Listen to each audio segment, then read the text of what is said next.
Salut à tous la team OL, Thomas Michaud pour Lyon Fan TV. Très heureux les gars de vous retrouver pour une nouvelle vidéo.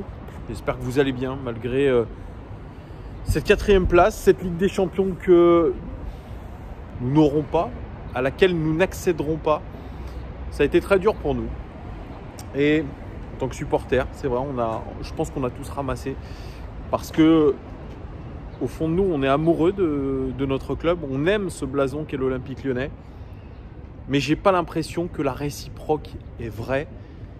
Et encore plus, je dirais aujourd'hui, quand on voit tout ce tintouin médiatique, et le mot est faible, puisque après toute cette saison, je dirais compliquée en termes d'objectifs non atteints, avec une saison qui était très favorable pour nous, on le rappelle, pas de Coupe d'Europe,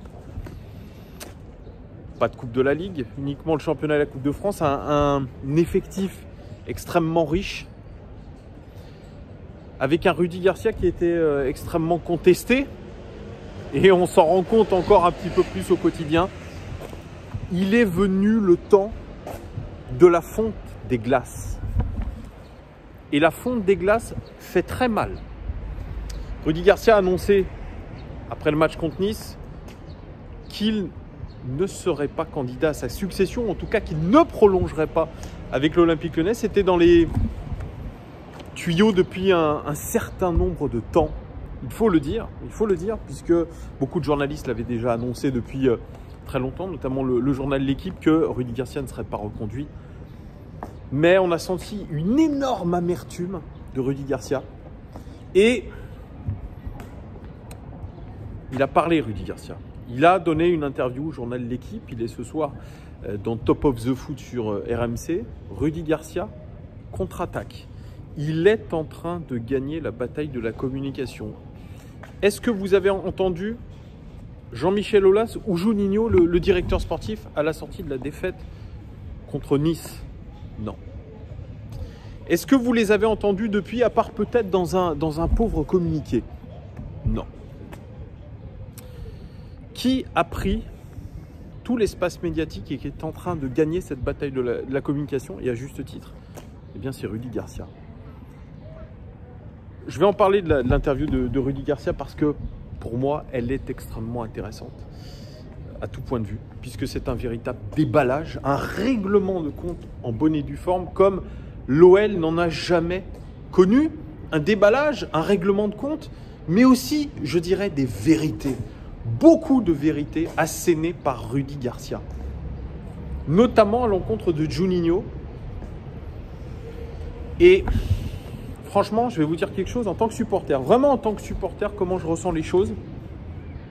J'ai l'impression qu'on a assisté notamment à un bal de faux cul, mais un bal de putain de menteurs. Et je pèse mes mots pour être poli, à des putains de menteurs. Quand je vois notamment le FC Twitter, tous les supporters sur les réseaux sociaux qui étaient en train de dire gna gna gna, c'est la faute de Garcia, gna gna gna gna gna gna gna gna gna, que l'entraîneur, etc. Qu'on a des espèces d'influenceurs, c'est comme ça que je les appelle sur les réseaux sociaux, en train de nous mettre des louanges à Juninho. Et c'est Juni le plus fort, à la guerre avec Juni, etc. Mais juste taisez-vous. Taisez-vous. Taisez-vous. On a assisté à un bal de menteurs dans tous les sens. Jean-Michel Aulas, le premier, ça a été un menteur cette saison. Rudy Garcia, même si j'en reparlerai, c'est peut-être lui sur lequel je tire le moins. Rudy Garcia a aussi été un menteur dans sa communication en faisant semblant que tout aille bien. En faisant semblant. J'ai vu 90% de toutes les conférences de presse, 90% des conférences de presse de Rudy Garcia, c'était toujours en train d'arrondir les angles, à tout va. Et même en glorifiant de temps en temps Juninho. Il l'a pas fait beaucoup, mais il l'a fait. Je suis désolé. Pareil, Juninho, quand on l'entendait, le peu de fois qu'on l'entendait, pareil, c'était un bal de faux cul et de menteurs. Voilà ce qu'est notre club aujourd'hui. Ce club se fout ouvertement de la gueule de ses supporters. Il n'y a aucune transparence. Aucune transparence. Franchement, alors bien sûr, vous allez me dire, ah, Rudy Garcia, il a fait un déballage. C'est peut-être, effectivement, je suis d'accord avec vous, c'est peut-être pas la meilleure solution à faire. C'était peut-être pas bon, mais il y a quelque chose à pointer du doigt aussi. S'il y a eu ce déballage médiatique de Rudy Garcia. Mais quelles sont les relations humaines à l'Olympique Lyonnais? Quelles sont les relations humaines à l'Olympique Lyonnais aujourd'hui? C'est absolument aberrant. Je pense vraiment qu'il y aura un avant et un après Rudy Garcia par rapport à ce qu'il a dit. Et oui. Et surtout, il a un temps d'avance sur Juninho et sur Jean-Michel Aulas. C'est ça qui est fou. C'est ça qui est fou en termes de communication. On a laissé l'espace médiatique à Rudy Garcia, bien qu'il en ait profité. Qui en a profité, Rudy Garcia? Là, franchement, surtout pour préserver un petit peu ses chances d'avoir un poste d'entraîneur dans un bon club, eh bien voilà, il a utilisé cet espace médiatique pour en gros faire éclaircir un petit peu la situation et dire ses vérités. Mais franchement, ces vérités, elles sont assez incroyables. On va en reparler un petit peu, mais moi j'aimerais vous donner des extraits d'interviews de Jean-Michel Aulas. Quand on lui parlait des problèmes à l'Olympique Lyonnais, c'était il y a 2 ou 3 mois. Il dit des problèmes non, il y a des visions complémentaires entre Juninho et Rudy Garcia. La vision de Juninho est à moyen et long terme. Je parle pratiquement tous les jours avec les deux. Rudy a l'envie et j'allais dire presque l'obligation d'amener l'OL en Ligue des Champions. Ben, ça n'a pas été fait. Il a été recruté sur ses objectifs et peut-être mieux. Donc obligatoirement, il y a en termes de discussion et d'échange. Et c'est extrêmement positif pour l'institution. Voilà ce que dit Jean-Michel Aulas. Des avis qui... Alors oui, pardon. C'est extrêmement positif pour l'institution. Des avis qui peuvent ne pas être les mêmes. Ah ouais, on voit vraiment que c'est positif là actuellement. Vraiment, on voit que c'est positif. Il a ajouté, je suis sûr que Juninho veut le bonheur de l'OL. Et si le bonheur de l'OL passe par des résultats qui sont au plus haut, évidemment, on trouvera des solutions qui existent déjà aujourd'hui. Écoutez bien la suite. Il n'y a pas du tout de différent entre Rudy et Juninho.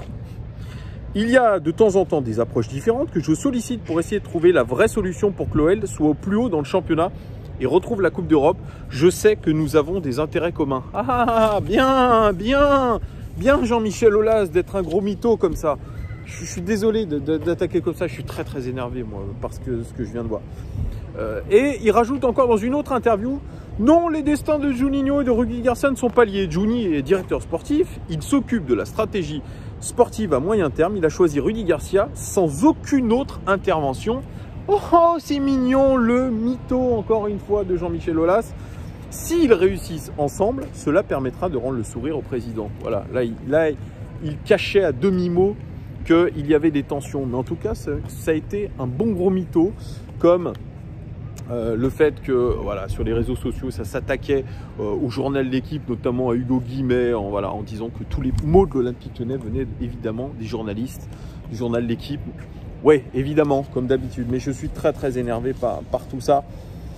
Quand je vous disais il y a quelques temps, on me disait: ah, Thomas, comment tu peux dire ça? Comment tu peux t'attaquer à Juninho, qui est une idole à l'Olympique Lyonnais? Moi, je vous le dis, Juninho, et je le redis, Juninho n'a pas la carrure pour être un directeur sportif. Un directeur sportif, c'est quelqu'un qui a une vision, c'est quelqu'un qui connaît un petit peu le financier, quelqu'un qui est capable, je pense, d'agréger beaucoup de choses managériales. Quelqu'un qui est capable, Juninho, un directeur sportif comme Juninho doit être capable vraiment de concilier ce qui se passe à l'académie, ce qui se passe dans le recrutement, ce qui se passe avec les joueurs, ce qui se passe... Il doit être capable d'avoir une vision globale. Chose qu'il n'est pas capable aujourd'hui de faire, et Rudy Garcia le dit dans son interview. C'est très clair. Et je suis un petit peu d'accord avec Rudy Garcia. Juninho, c'est pas complètement aussi de sa faute. Juninho, je vous le rappelle, il ne voulait pas revenir à l'Olympique Lyonnais. Il a fallu le convaincre. Juninho, lui, il était reparti un temps au Brésil. Et ensuite, il s'est exilé du côté de Los Angeles, où il avait vraiment plus rien à voir un petit peu avec le football. Il a été un petit peu consultant pour RMC, il a été consultant sur certains médias brésiliens, où ça s'est très mal passé d'ailleurs. On l'a vu d'ailleurs dernièrement en train de faire une véritable tribune anti-Bolsonaro au Brésil. voilà, où il était choqué de ce qu'il voyait dans son Brésil, avec des mots extrêmement durs pour Bolsonaro. Alors, moi, je ne veux pas rentrer dans des débats politiques, mais j'avais dit à l'époque, je trouve ça bizarre d'un directeur sportif qui s'épanche comme ça sur les réseaux, notamment sur la situation au Brésil. Écoutez, c'est pas du tout dans son rôle. Et je voyais déjà un militant politique extrêmement émotif, vraiment dans l'empathie, mais l'empathie un petit peu pathologique. Vous voyez, c'est un truc un petit peu... Voilà, je voyais un militant politique plutôt qu'un directeur sportif. Et ça m'avait déjà frappé. Et quand j'ai lu l'interview de Rudy Garcia, j'ai encore plus la puce à l'oreille. C'est-à-dire que cette espèce d'empathie et de militantisme, il l'a aussi à l'Olympique Lyonnais. Et notamment avec ses compatriotes brésiliens qu'il a ramenés. Alors bon, on va aller dans le vif du sujet. Mais tailler comme on l'a fait, comme il a été fait, je ne dis pas que je n'ai pas taillé Rudy Garcia. Mais en tout cas, vous serez d'accord avec moi, en tout cas, mes vidéos en attestent et les lives en attestent. J'ai défendu aussi Rudy Garcia, comme j'ai défendu Bruno Genesio à une certaine époque. Rudy Garcia, c'est pas n'importe qui non plus, il faut arrêter de déconner. C'est un manager quand même qui a fini 2e du championnat italien. Ça, on l'oublie, avec un record de points à la clé. Ouais, un entraîneur français comme ça qui réussit. C'est quelqu'un qui s'adapte beaucoup. J'en parlais avec mon pote Antoine, je suis complètement d'accord avec lui. C'est quelqu'un qui s'est adapté au club de l'AS Rome. On sait très bien que c'est compliqué aujourd'hui de réussir l'AS Rome. Fonseca, Paulo Fonseca pour en attester. Mourinho en attestera aussi. C'est quelque chose de très compliqué. Il y a la presse qui est compliquée. Il y avait l'ancien président James Pallotta qui était très dur à gérer. D'ailleurs, ça s'est mal terminé avec James Pallotta. Il s'est aussi adapté au contexte marseillais, qu'on le veuille ou non. Voilà, il a défendu l'institution, il a taillé bien sûr l'Olympique Lyonnais, évidemment, mais ça faisait partie de son rôle. C'est quelqu'un qui est très très fort aussi pour s'adapter, parce que c'est un grand communicant, parce que c'est peut-être aussi, il a peut-être aussi une personnalité un petit peu manipulatrice, mais vous le voyez, si Rudy Garcia n'est pas rose comme mes lunettes, les autres ne le sont pas non plus. Et je pense qu'il faut arrêter de prendre les gens pour des cons. Voilà. Donc Rudy Garcia, voilà, il s'est adapté. C'est quelqu'un qui a été champion de France avec Lille. C'est quelqu'un qui a des références aussi. Il a des références, Rudy Garcia, il faut pas se mentir. Donc je suis pas en train de vous faire l'ode à Rudy Garcia. Mais en tout cas, tout n'est pas aussi noir qu'on a voulu le dire. Sur Rudy Garcia, c'était, je pense, un entraîneur, plutôt manager, qui avait la dimension de l'Olympique Lyonnais. Aujourd'hui, allez trouver un entraîneur qui va réussir aussi bien que Rudy Garcia à l'Olympique Lyonnais. Tout n'a pas été parfait. Attendez, c'est pas ce que je suis en train de vous dire. Mais allez trouver un manager qui sera aussi bon, voire meilleur que Rudy Garcia à l'heure actuelle. Pour l'OL, en temps de crise, pandémie, etc. J'en sais rien. Franchement, je vous le dis aujourd'hui, j'en sais absolument rien. Rudy Garcia, c'est quand même l'entraîneur qui était idoine pour ce qu'on voulait faire à l'Olympique Lyonnais. Je vous rappelle quand même demi-finale de Ligue des Champions avec Rudy Garcia.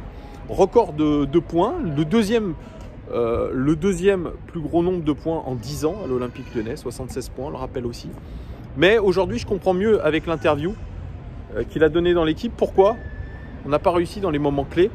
Vous allez me dire, c'est arrivé avec Bruno Genesio, avec d'autres avant, mais je comprends aujourd'hui pourquoi on n'a pas su réussir l'objectif. Et encore, je trouve que c'est assez incroyable d'avoir réussi à être 4e et à être seulement à un point de la Ligue des Champions avec ce qui se passait en interne, des véritables guerres. C'est une véritable guerre qu'on nous a cachée, ou alors sur les réseaux sociaux, beaucoup qui croyaient tout savoir ont déblatéré un nombre de conneries incalculables. Voilà, je suis désolé de parler comme ça. Peut-être que ça sera mal repris, mais c'est pas grave. C'est en tout cas comment je vois les choses après avoir été au fait que maintenant de ce qui se passait, parce que je vais pas dire que je savais, j'en savais rien. Voilà, je suis pas un influenceur, je suis pas un mec qui dit qui sait, non, je suis pas un sachant. J'apprends comme vous en lisant les médias. Il dit Rudy Garcia, j'ai été mal accueilli par certains. Il dit à Lyon, il y a des minorités bruyantes. Ben ouais, on les voit sur les réseaux sociaux.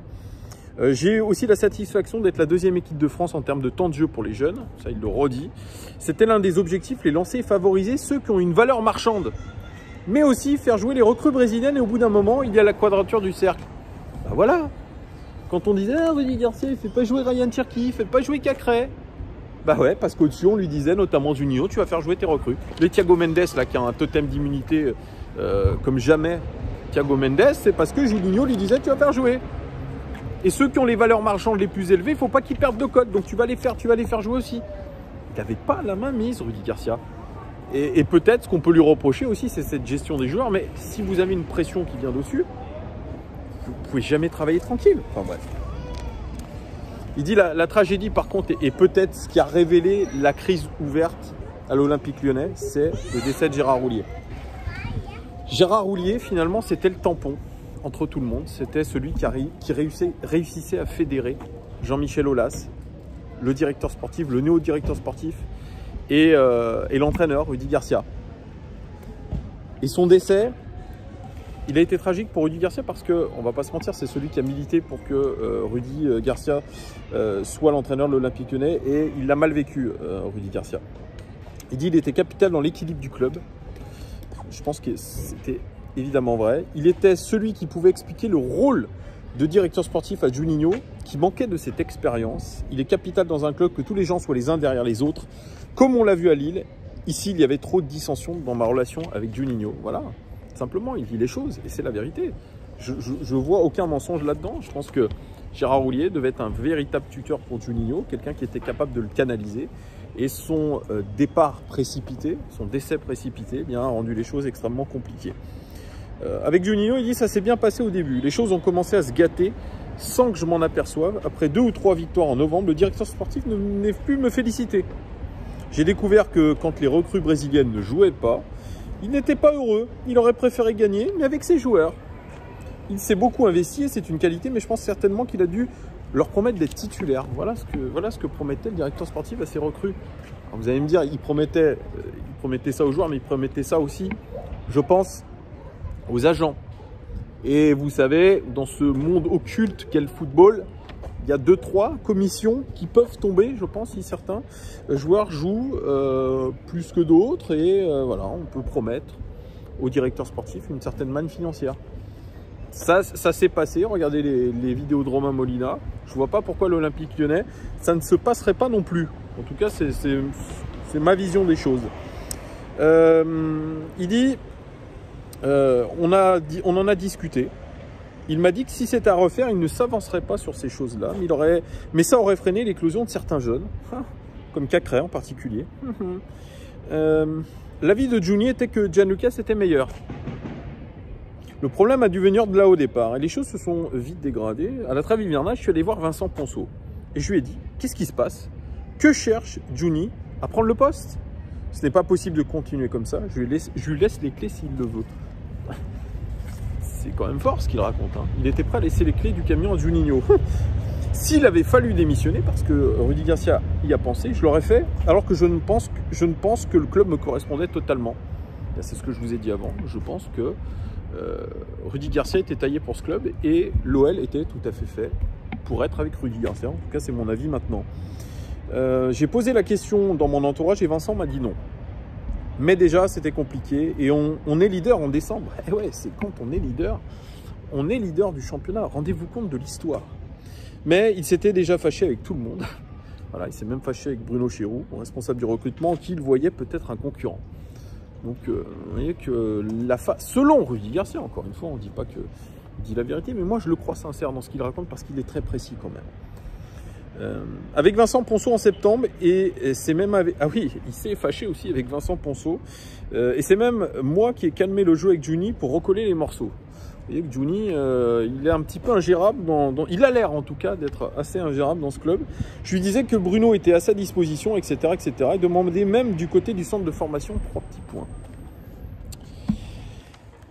Il continue. Il dit, avec Juninho, on parlait que de composition de tactique, mais pas de projet de club, de recrutement ou de politique de jeunes. Hein, c'est un petit peu le problème hein, quand vous êtes directeur sportif.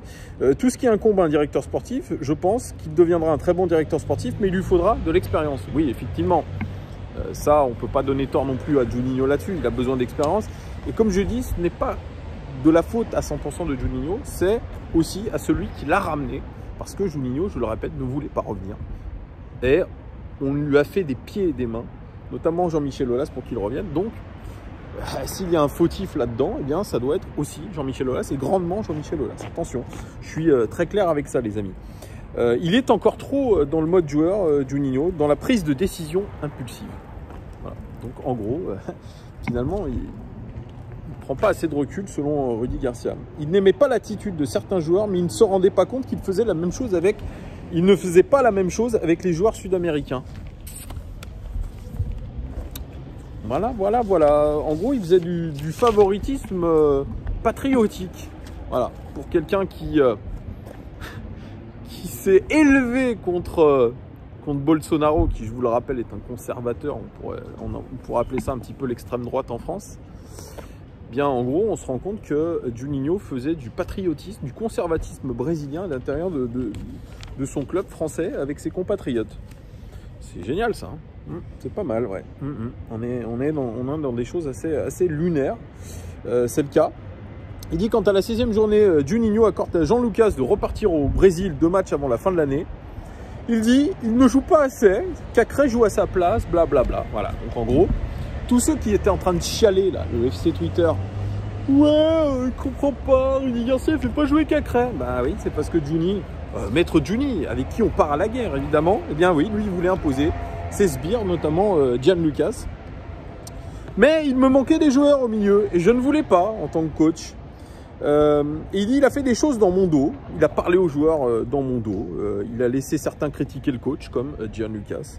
Il a manqué d'objectivité et de traitement équitable. Alors cette affaire, il rappelle l'affaire Oussem Aouar, qui est symptomatique, on l'avait déjà vu à l'époque, et on avait eu quelques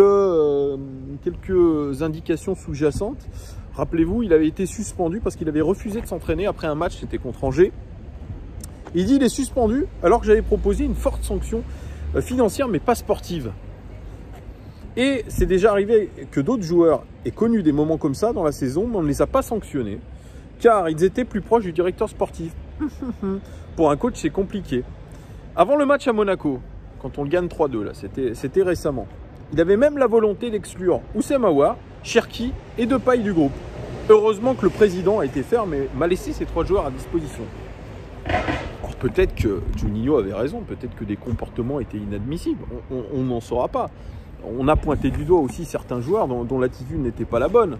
Oussem Aouar le premier. Mais vous voyez, il y a tellement de mensonges dans ce club, de non-dits, de manque d'honnêteté qu'on ne sait pas. On ne sait pas qui dit vrai au final. Regardez, alors là, bon, c'est ce que nous dit Rudy Garcia. Mais pourquoi Juninho voulait les exclure? Il y a peut-être aussi une raison. Bon, après, le président, c'est le vrai seul patron. Il a tranché en faveur de ces 3 joueurs. Et il a eu raison au final, puisque Depay nous a donné un but et Cherki nous a permis de gagner. Il dit, je mets ça sur le fait qu'il soit trop épidermique, trop à fleur de peau. Voilà, un militant politique finalement, ce Juninho. Il y a des choses, il rajoute aussi quelque chose qui est intéressant, il y a des choses que les joueurs sentent, ils ne sont pas dupes. Et oui, ben c'est pour ça, de temps en temps on se dit, ah bah tiens, les joueurs se déconcentrent.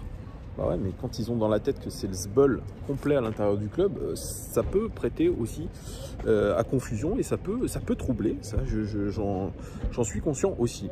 Il parle aussi des jeunes. Il dit, j'ai tout fait pour accompagner Ryan, car si la Nationale 2 avait continué, certains en interne voulaient qu'il y retourne s'y entraîner.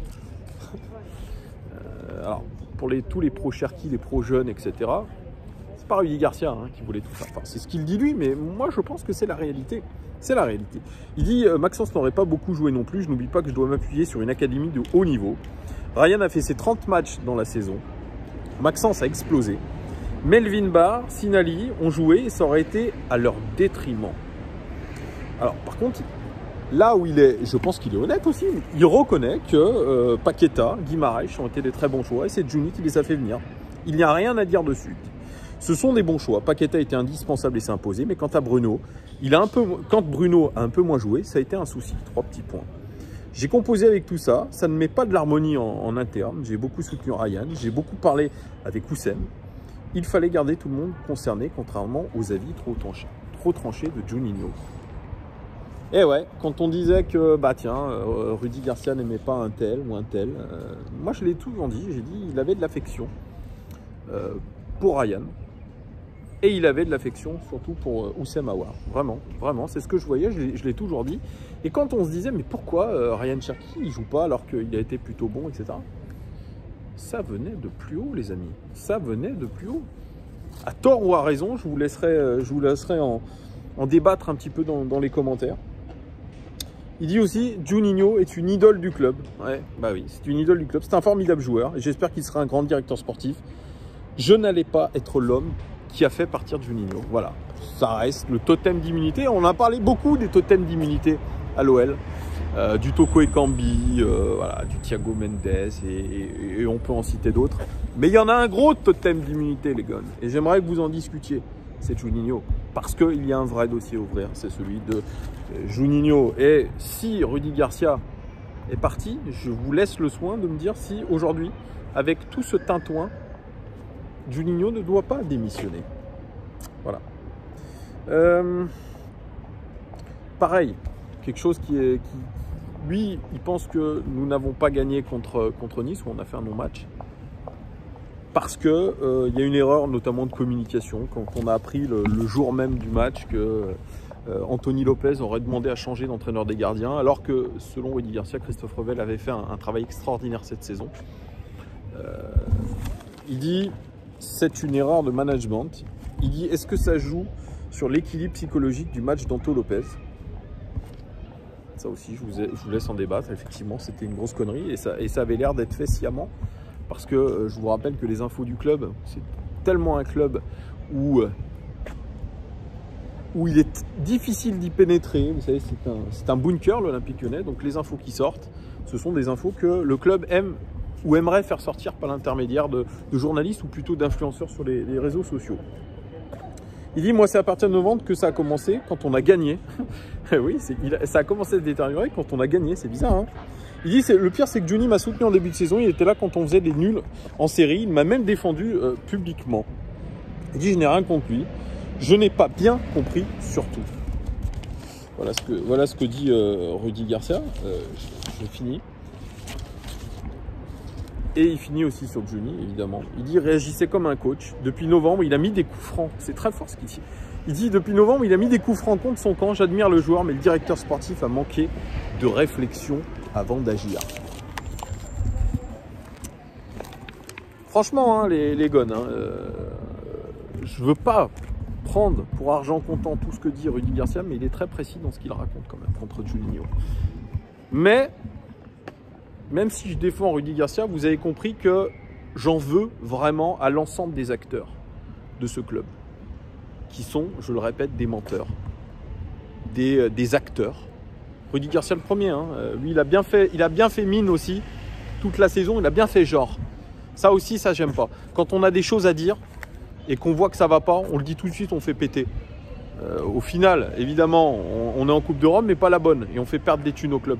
Donc je veux bien que à la fin de la saison, on déballe tout comme ça, en faisant genre aussi jusqu'à la dernière minute, oh, je dirai rien sur mon avenir, blabla, on s'est arrangé pour... Non, voilà, lui aussi, Rudy Garcia, pour qu'il balance en pâture comme ça, à la fin, c'est que lui aussi, il a un intérêt à faire ça, et qu'on était face à des personnalités, je vais pas vous mentir, avec des personnalités vraiment très, très nocives, très toxiques. On avait un espèce de... Ouais, je sais pas. Je sais même pas comment vous l'expliquer. Mais on avait vraiment en interne une espèce de salade de mecs, de mauvais gars, de ce qu'on voit. De ce qu'on voit. Mais aujourd'hui, je le répète, les gones, ceux qui ont perdu la bataille médiatique, ce sont Juninho et Jean-Michel Aulas, voire Vincent Ponceau qui est le directeur du football. Là, Rudy Garcia, il est dans un fauteuil. Il a asséné ses vérités. Maintenant, c'est le droit de réponse.